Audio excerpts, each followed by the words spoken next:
everyone, this is Dr. Karuna, Assistant Professor in Zoology from Gurukula Army College, Bongir.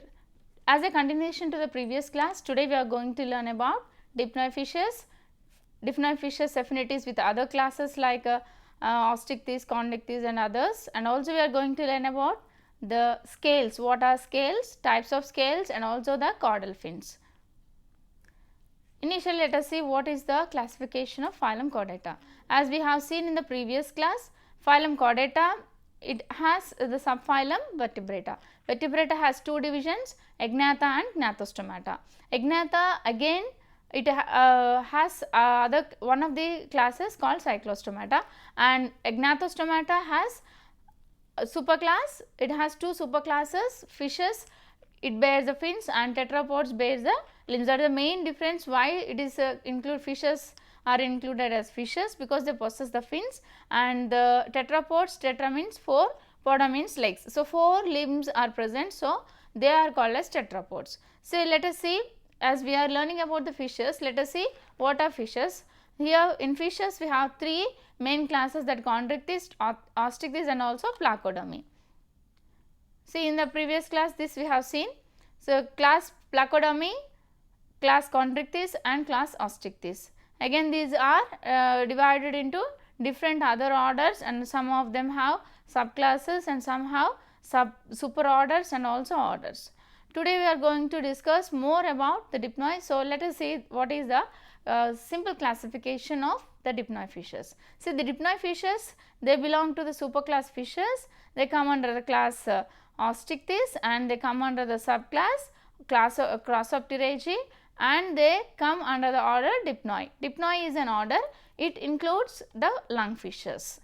Why they are called as lungfishes? There is a specificity. Let us see why they are called as lungfishes, Dipnoi fishes. The order Dipnoi, as we have discussed, they comes under Osteichthyes superclass. They are commonly called as lungfish because it has a unique character, that is they possess a different or a extra pouch like structure, that is nothing but the swim bladder, which is an extension of the alimentary canal. It works like a lung. So, they are called as lungfishes. They are commonly called as lungfish and is a unique group for the freshwater fishes. They have originated in the Devonian period and they flourished moderately in the Permian and Triassic, and then they became rare. So, now presently there are Dipnoi fishes, but they are not so abundant. They are also present in different areas. So, that distribution of these Dipnoi fishes in different areas is called as discontinuous distribution. Let us see in detail. General characters of Dipnoi fishes. The bony cycloid scales related to the ancient cosmine scales are present in the Dipnoi fish. This is a specific character, and dermal paired fins are present. They occur in the biserial plan with a jointed bony axis. The fins are lobed fins are present, and the notochord is persistent with no vertebral centra. See, as we have discussed, we have used the word biserial plan.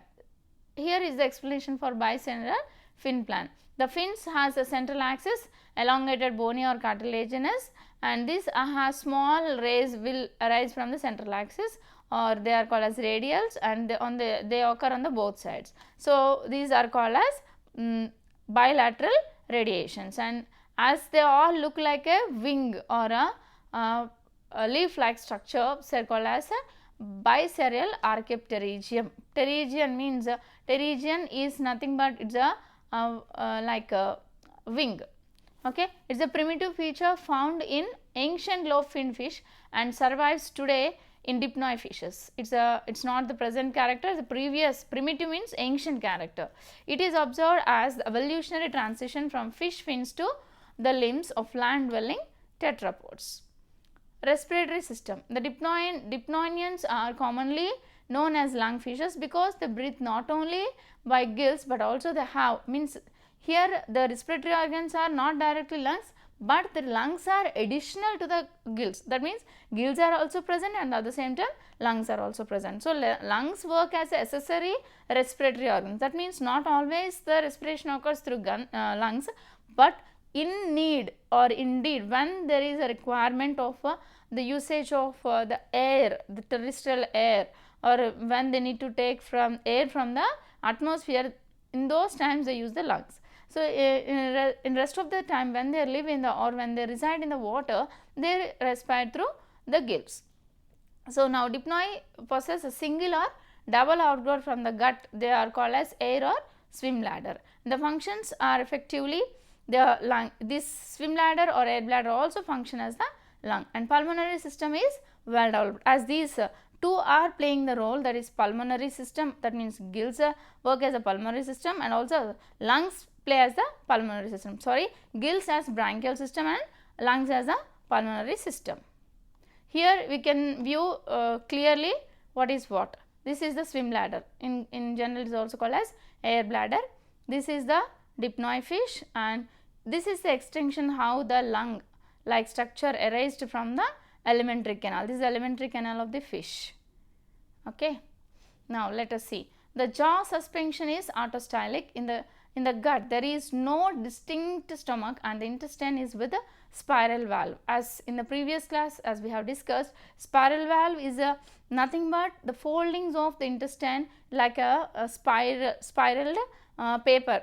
So, it forms a batches or columns like structure, and it forms a it provides more surface area for the food to get it slowly digested, and also on the other hand it helps in absorption of more amount of nutrients, as it takes time for the food to move from that chamber to the next chamber. So, spiral valves help in both the digestion and also absorption. The food consists of small invertebrates and the decaying vegetable matter, which is eaten in larger amounts. Central nervous system is well developed, brain is present, the paired oviducts are present, they possess internal nerves.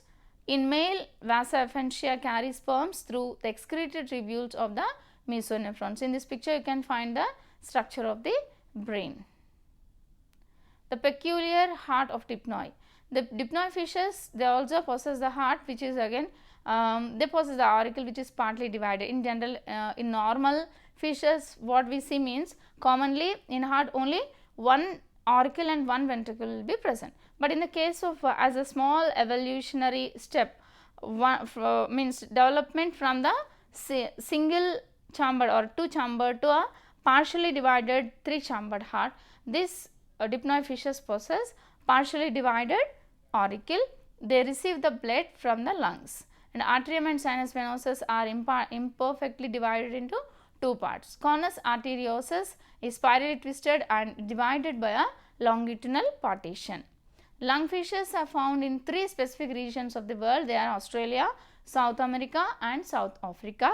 So, only it is called as discontinuous distribution. That means they are not found everywhere in the world, that means they are not cosmopolitan, but they are distributed only specifically to in particular areas or in particular countries. Those are mentioned here. And coming to the Lepidosiren, this is the South African lungfish. It has 30 times more DNA than humans. That is one of the specific characters. The three genera of the lungfishes are Neoceratodus, is also called as Australian lungfish, Protopterus, African lungfish, Lepidosiren, South American lungfish. These are the lungfishes. And coming to the detailed study of the genera Neoceratodus, it is also called as Australian lungfish. It is found in the Queensland, rivers of Queensland in Australia, and it is the most primitive of the three. If as we are mentioning three genera, among the three, this is the most primitive, that means most ancient, means among all these, this is the aged one, we can say that. So, Neoceratodus, Australian lungfish, found in the stagnant pools or water holes of the rivers in Australia. It does not aestivate and inhabit only permanent waters. It turns to aerial respiration when the water becomes foul in dry season. It dies if removed from the water. Okay. Here there is a specific word called aestivation. In general, when we see, as we have discussed in the previous class, Protopterus and Lepidosiren, they can undergo aestivation. That means they form burrows and they reside in the burrow when there is no water, means availability, or when the lands are dry, they form the burrows and they will reside and they will try to exist.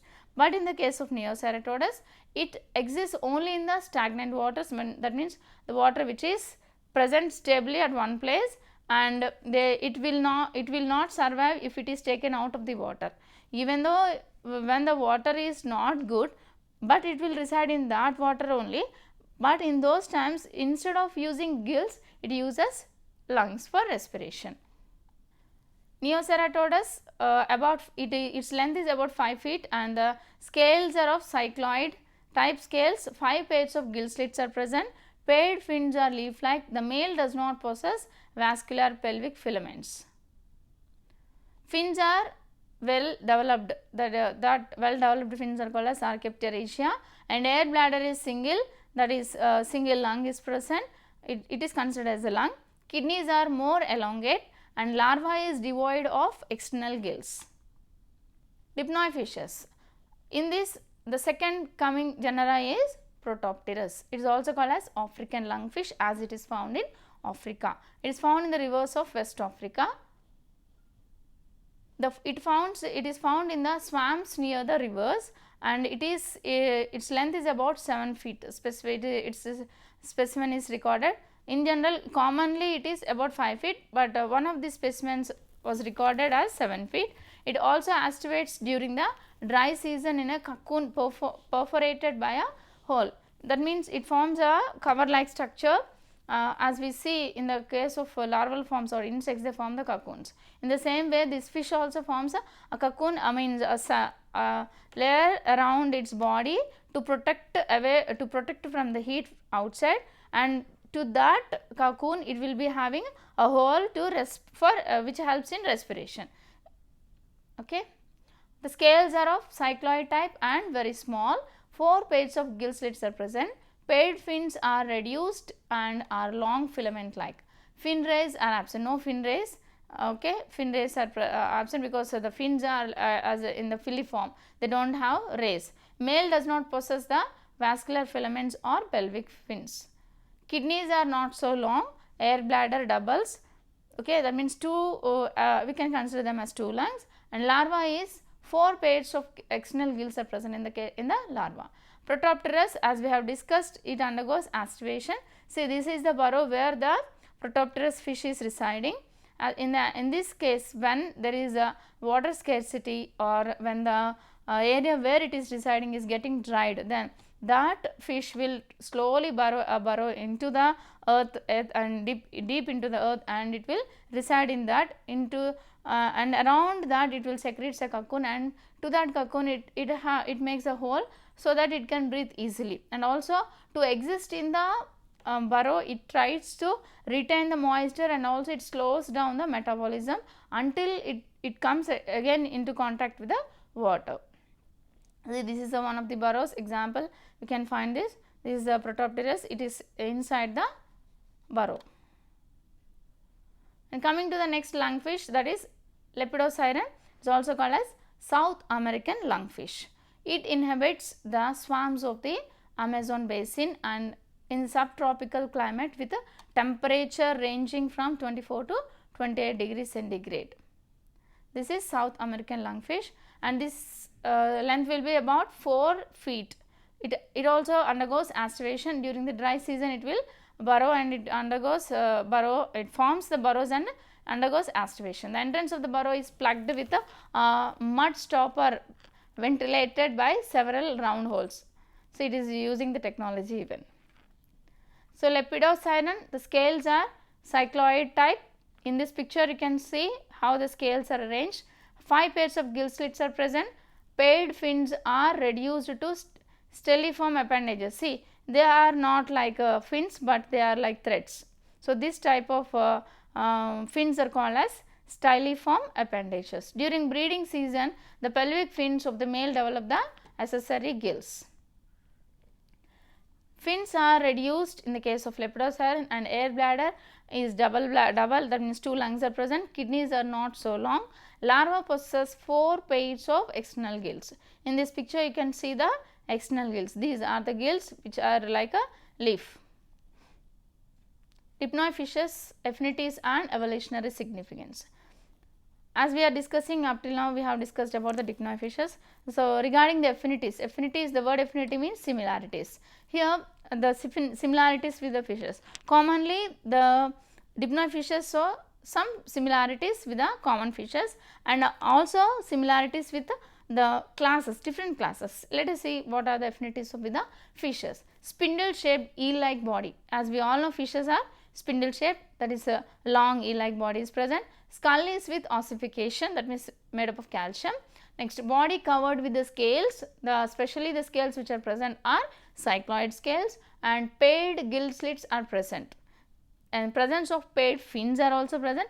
Fins are present both in these normal fishes and also here, but the difference is that here the fins are red, but here the fins are not red, the rays are absent as they are styline, means thread like.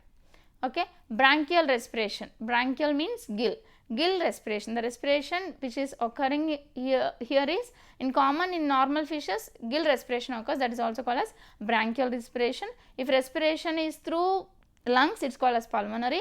If it is through gills, it is called as branchial. Dippy circle dippy circle caudal fins are present, and lateral line sense organs are present. They help in detecting the vibrations and also in the movement of the organism in the water. It detects the surroundings, how means is there anything in the surrounding, whether I should move or not. Based on that lateral line sense organs, it will try to sense the surrounding and then it will move. So, that is the function of the lateral line sense organ. Persistent notochord, persistent mean permanent notochord, notochord is nothing but vertebral column. The initial stage of the vertebral column means as we are moving from the invertebrate phyla to the vertebrate phyla, initially we are seeing the class fishes. Fishes in the fishes, initially the vertebral column is not directly as in the vertebral column, but it is in the form of notochord. That is the difference between the notochord and vertebral cord. As we are moving from the lower grade to the higher grade organisms, the notochord will be developing the vertebral column. Okay, that is the thing we need to differentiate. Now, affinities with the Crossopterygii. These Crossopterygii, here the dippy circle caudal fin is present and powerful leg like lobate fins are present. Identical skull bones are present, internal nostrils are present, and air bladder for pulmonary respiration is present. Vertebral column up to the tip of the caudal fin is present, and presence of contractile conus arteriosus also occurs. This is the Crossopterygii example. The best example for this is Chalamne latimeria, Chalamne coelacanth fish, and similarities with amphibia. Here semi-aquatic habitat, that means it can reside both in the water and also on the land. So, it is called semi-aquatic habitat. Internal nostrils are present, omerine teeth are present, autostylic jaw suspension is present, and multicellular cutaneous glands are present. Pulmonary respiration, dermal scales as in apoda, all these occur in the dipnoi fishes as well as in the amphibia. These are the similarities. And also ventral aorta short or absent, a similar structure of egg and development, thin walled pericardium is present, long and narrow cerebral hemispheres are present, presence of anterior abdominal vein, posterior vena cava and pulmonary artery and veins. These are the similar characters, means they exist both in the fishes, that means dipnoi fishes, and also in the amphibians. Coming to the primitive characters of the dipnoi fishes, they show ancestral traits, presence of a cloaca, contractile conus arteriosus, next spiral valve and dippy circle tail. See, this is the dippy circle tail, we can differentiate. This is the homocircle tail, this is the heterocircle tail, is differentiated. It is extending from tail up to tail, it is joining at the end, it is called as dippy circle tail, but it is having two lobes which are of equal size. Skeleton is persistent, notochord and cartilaginous neurocranium is present.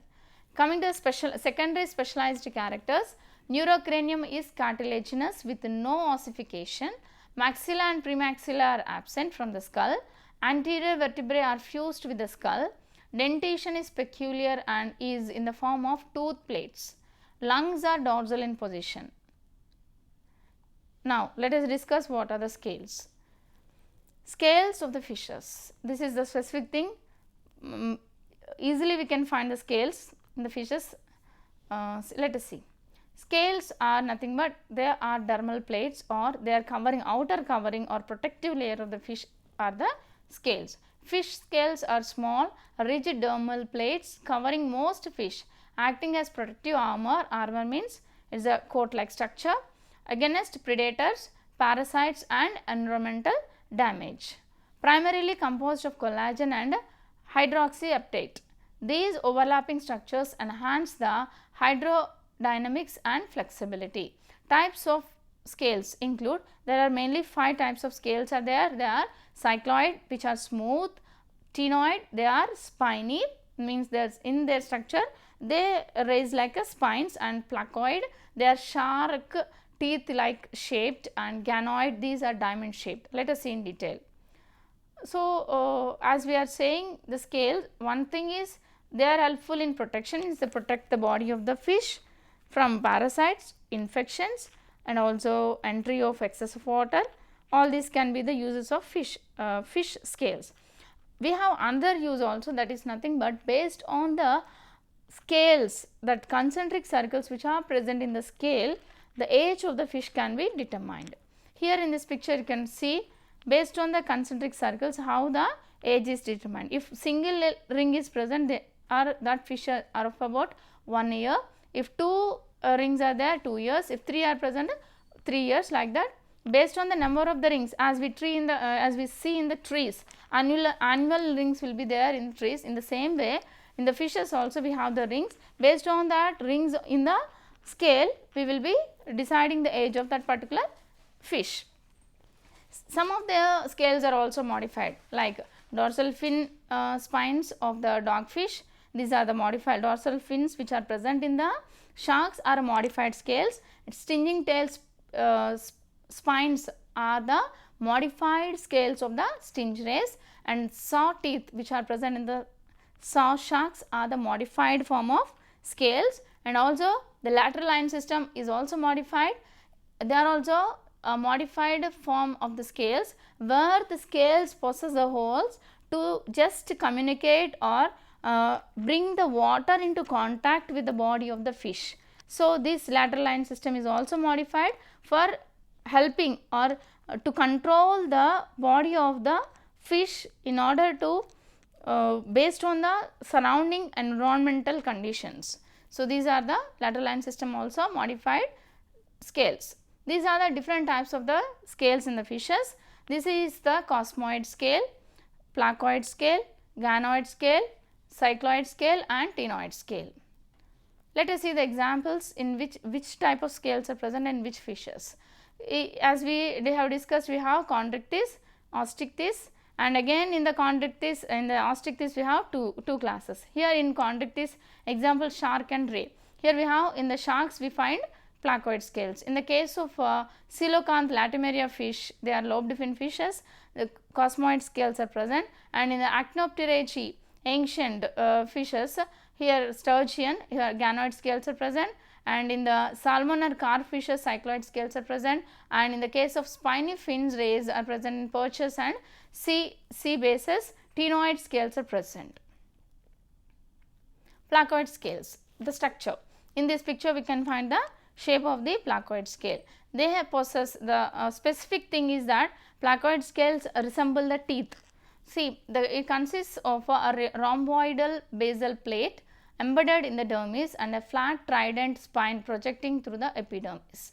Composition. The spine is composed of dentine. Dentine is in our teeth, means in mammalian teeth also we find the dentine like material, and also enamel like material. Enamel is there, dentine is there. So, in the fishes also, in the placoid scales we find dentine, it is mixed along with the vitrodentine, it is equivalent to the enamel like this coats the scales. So, they will be strong.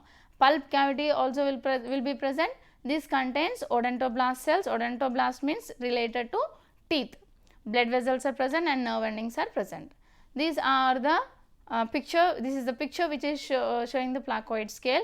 See, this is the shape of the placoid scale. It has a lateral spine, basal plate and also median spine. So, these placoid scales are found in the cartilaginous fishes, sharks and rays. These are the examples. In general, if we see in the high magnification microscope, we can find the placoid scales in this way. Cosmoid scales. Cosmoid scales are dermal in origin and they lie deeper in the dermis. They are characteristic of primitive crossopterygii and early lung fishes. They are absent in the living fishes. So, these are ancient, means that they are not found now. Okay. It is mainly formed of cosmine, a substance similar to that of dentine. It is covered by vetrodentine. Below the cosmine layer is the vascular layer. So, this is the cosmoid scales. This is the picture showing the cosmoid scales. It is found in the lobe, it is found on the lobe fin fish like lungfishes, coelacanth and extinct fishes. Ganoid scales, again found in the primitive actinopterygii and chondrostei, guards, paddlefishes and sturgeons. This is the shape of the ganoid fishes. This is the structure, they look like a diamond. This is the structure. Cycloid. The main difference between the cycloid and ctenoid scales is that these are found in the bony fishes, that is steloid and dipnoi fishes. The main thing is that the cycloid scale edges will be circular, but the ctenoid scale the edges will be sharp, little they are serrated, that means it will be zigzag like a saw, it will be rough and pointed. Okay. And coming to the ctenoid scales, these are all the pictures showing the ctenoid and cycloid scales. And coming to the caudal fins, a caudal fin is a tail fin, or the caudal fin is the chief propelling means jumping movement. From if an organism needs to move from one place to another place, it need to propel. So, propelling means like this. So, propelling caudal fin helps the organism to propel from one place to another place. So, this caudal fin is not the caudal, the word caudal means tail. So, tail fins are nothing but the tail region caudal fins. The tail fin or the caudal fin is of chief propelling devices of most aquatic animals. There are mainly these are the main types of caudal fins: the protocircle, heterocircle, hypocircle, dipicircle, homocircle and zipicircle. Protocircle is a ancient ancestral type of fin. Here we can find that is found in many young larval form fishes. Vertebral columns end straight with the fin equally divided into dorsal and ventral lobes. And heterocircle, it is of two lobes, two different lobes, means different size lobes will be present. Modern sharks, sturgeons and other forms. It is completely two lobed with a vertebral column extending. Hypocircle has a see here we can find this. In this type, the vertebral column instead of ending into the dorsal lobe ends into the ventral lobe. So, the ending of the vertebral column differentiates the type of the tail. Here this here ending will be reversed. Example is ostracoderms. And coming to the dipicircle, in the dipicircle the extends up to the end of the tail, thus dividing the fin equally into dorsal and ventral lobes. It is seen in the modern cyclostomes, holocephali and living lungfishes and later Crossopterygii. Zipicircle is a term applied to the tail fin where the dorsal and the anal fins unite with the tail fin and make a continuous median fins in guards and amia. So, homocircle, equal sized lobes will be of equal sized. See, these are the two equal sized lobe fins. So, this resembles the homo means similar lobes. Example types of again homocircles caudal fins are of different types like lunate, forked, emarginate, tourniquet, rounded, all these are the different shapes of homocircle tails, caudal fins. So, this is all about today's class regarding the dipnoi fishes, their characters, what are the affinities of the dipnoi fishes with other forms of fishes like common fishes, osteichthyes, chondrichthyes, and also we have gone through the different types of scales, what are the scales, what is their use, how the age of the fish is determined and how the different types of scales are there, in which fishes they are present, and also we have gone through the caudal fins, what are the caudal fin, what is the function of the caudal fin and what are the types of the caudal fins. Thank you.